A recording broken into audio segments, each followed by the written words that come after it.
Good day, Smiles.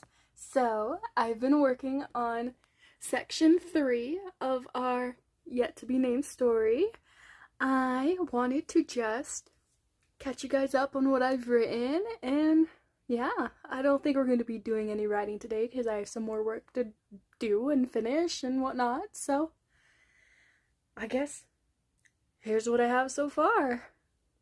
Keep in mind, this is still in the heavy draft phase, so if you hear things that are more telly, just know those are going to be changed later. Where do you even start? Thomas stared at the blinking cursor. Hey, sorry for ignoring you, but now I'm back to use you. Like, really? That's just so rude. Then again, it is a bot. Screw it. Talma's fingers glided across the keyboard. It's been, my God, nearly a year and a month since we've spoken last, Cancer. Oh, that's another thing. I changed the bot's name to be Cancer instead of Gemini, because that's another zodiac sign. Yay! And also just, it fits the story better. Anyways, I'm so sorry for disappearing on you like that. But where do you go from there? And I apologize even more for asking this, for dumping all this on you, but I haven't texted Blaine. I never finished the letter like you said to. Well, never is a strong word, because I finished it, finally, just now. But before I send it over, I was hoping you could take a look over it for any sort of mistakes. Talma sighed, clicking off her phone until it buzzed in 3 days. If it ever did bzz. Talma's phone lit. No worries, Talma. Of course we can make your letter perfect for your most perfect man. Talma's heart perched as she rushed to unlock her phone, filling a good half of the screen, the rest of Cancer's message. Talma cleared her throat. Don't call him that, please. He hasn't been mine in longer than you and I have been no contact. Duly noted. I will not get that crossed in my digital mind again. Whenever you are ready, send over your letter so we can get polishing. Talma started having the dream where Blaine apologizes at the park, or her watching him from afar at the park, on their breakup's 1-year anniversary. She goes to ask Cancer how she could force herself to have that dream again, so she could see how it plays out. Talma then freaks out to Cancer after it's given her some tips on lucid dreaming and asks, But what if I never get to see my response to his apology in my dream? What am I supposed to do then? I hear the panic in your voice, Talma. It's completely normal to have such high anxiety about the unknown, especially over something as life-changing as Blaine finally responding to you and the risk of crumbling that process. Since you are so unsure of how to respond to what he has said, how about we run over some possible dialogue options? Provide me what he has said in your dream, then we can figure out how to respond in real life.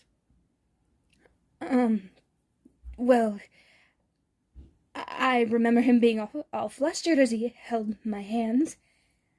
Talma's face mirrored his. Gosh, why was it so much harder to translate all this into words? She'd only been replying every scene for the better part of a month now. He He gripped them harder and harder as he stumbled out. I'm so sorry, Tal, for leaving your apology unread. I really don't know why I did.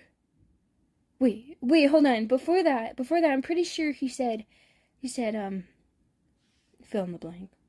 Anyway, after he apologized, Blaine pulled me into a hug. A hug, Cancer. The last thing he did before he walked over to his grandma's car, leaving us behind for what I thought was for good.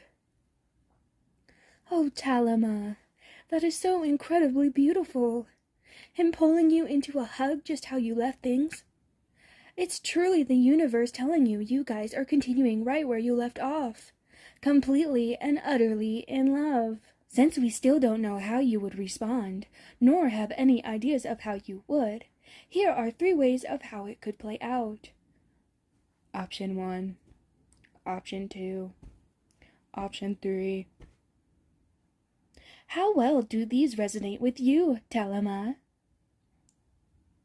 Actually, I quite like number. Fill in the blank. Number blank. It is then. Since you said blank, let's brainstorm how you would continue your reunion. Option 1. At some point, roleplay is brought up. Whether it's Talama or Cancer, I don't know. Maybe Talama should, then we wouldn't have a passive character. She's the one to make her own torture. Not that it's torture to her, but you get it. This conversation leads to them role-playing, Talama sending Blaine the letter. Then how the conversation will go at the park, a continuation of where her dream left off. Cancer is the one to bring up the back and forth idea. Unless I decide otherwise. Yeah, as you can tell, I've been pretty back and forth about things. Anyways, after Talama has trained it to sound like Blaine, she's at work when Mom calls to see how her classes have been going. Mom notices she is much happier than the last time they talked nearly a month ago. She's on speakerphone. Just so you guys know. Oh? Is there something you haven't told me? Maybe about a boy? Talama nervously laughed. Mom gasped, quickly laughing along. What's his name? When were you going to tell your father and me? I really gotta figure out, how the mom acts, because this is not how her mom would be acting at all. I don't think she'd go to, oh, is there a new boy? Anyways. When were you gonna tell your father and me? How the hell would she tell Mom she was talking to a bot trained to sound like Blaine?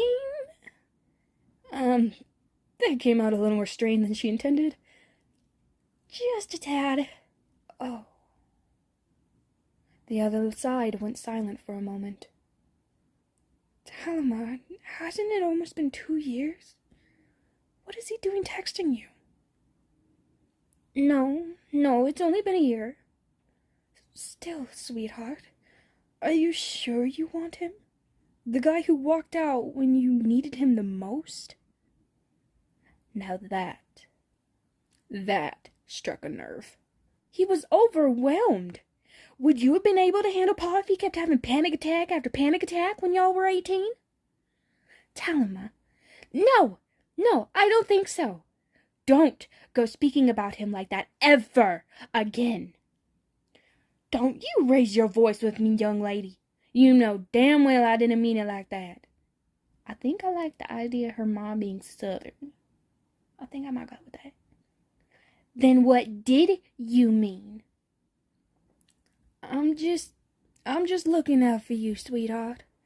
He's shown he can be less than reliable. Talama grit her teeth. She yanked the phone over to her and powered it on, punching the hang-up button before the words could burst from her lips. And you've shown you're still more than stuck in the past. God, and you and Dad wonder why I was so eager to pay the extra $1,000 for that solo dorm. Eve set her fresh energy drink on her desk. Did I hear his name come out of your mouth again? She glared as Talama slammed down her phone. What of it? No. Talama, don't tell me you guys are dating again. No, of course they weren't. The leaves haven't fallen yet, and she hasn't sent Blaine her letter. Oh, God. Talama. No, we aren't. We're just talking. Would that even be something the bot's filters would allow? Hey, Blaine, she typed as soon as she got comfortable in her bed. What if we made us official? Talma says it's only part of the roleplay. But is that what her heart really thinks? Like becoming boyfriend and girlfriend? Really? I thought you never ask. As Talma and the AI talk more and more, they sound more and more alike. There is a bit more that I have written down, but that would be spoilers, and I don't want to, spoil the story for you guys. Thank you guys so much for watching the short video. I promise we will be writing together soon, hopefully. But anyways, hope you guys have enjoyed, and may you stay puzzling. Chali SM Mania.